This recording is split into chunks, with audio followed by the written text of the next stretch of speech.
Hello friends, నేను మీ మమత తెలుగు వ్లాగ్స్కి స్వాగతం. ఈరోజు రెసిపీ వచ్చేసి కొబ్బరి బర్ఫీ అండి. ఇది చాలా ఈజీగా చేసేసుకోవచ్చు, పిల్లలకి స్నాక్స్గా చాలా బాగుంటుంది. అయితే ఈ రెసిపీ చేసుకోవడానికి ముందుగా ఇలా పచ్చి కొబ్బరిని ముక్కలుగా ఇలా తరుగుకొని ఇట్లా మిక్సీ జార్లోకి యాడ్ చేసుకుంటున్నాను. ఇలా 2 చిప్పలు తీసుకున్నాను అనమాట. ఒక పెద్ద కొబ్బరికాయ తీసుకున్నాను అనమాట. అయితే ఈ ముక్కల్ని మిక్సీ జార్లో వేసుకొని చూపిస్తున్నాను కదండి, ఈ విధంగా మిక్సీ పట్టుకోవాలన్నమాట.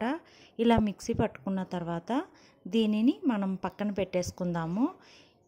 ఈ కొబ్బరి తురుముని మనం కొలుచుకోవాలండి. ఈ కొబ్బరి చిప్ప చూసారా, ఆ సైజుతో నాకు 2 కప్పులు వచ్చిందనమాట. అయితే నేను దానిలో సగం షుగర్ తీసుకున్నాను, ఒక చిప్ అనమాట.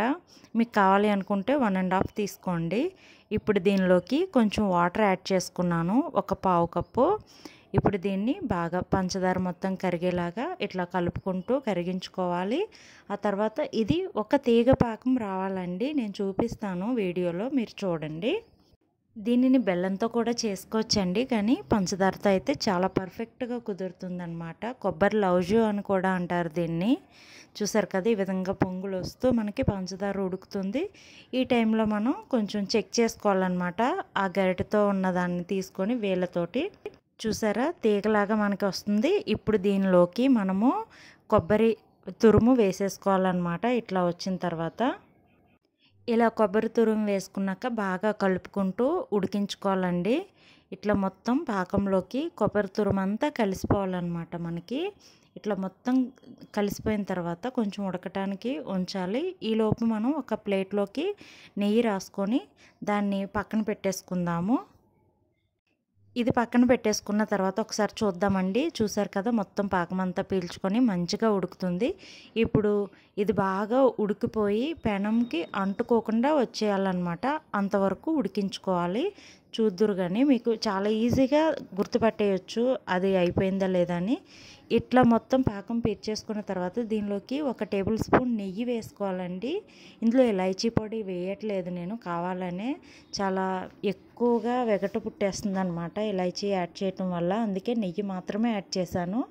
ఇప్పుడు నెయ్యి కూడా బాగా కలిపేసుకోవాలి. ఇప్పుడు చూసారు కదా, పెనంకి అంటుకోకుండా మొత్తం వచ్చేస్తుంది. ఈ విధంగా ఉడికించుకున్న తర్వాత దీన్ని నెయ్యి రాసిన ప్లేట్లోకి వేసుకుందాము. ప్లేట్లోకి వేసుకున్నాక మొత్తం ఇట్లా ఈ విధంగా స్ప్రెడ్ చేసుకోవాలి ఈవెన్గా.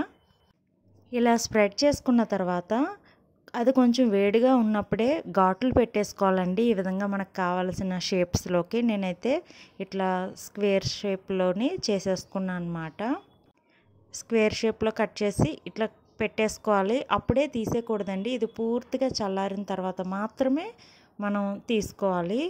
ఇది పూర్తిగా చల్లారిన తర్వాత చూడండి ఎంత ఈజీగా వస్తాయో మనకి.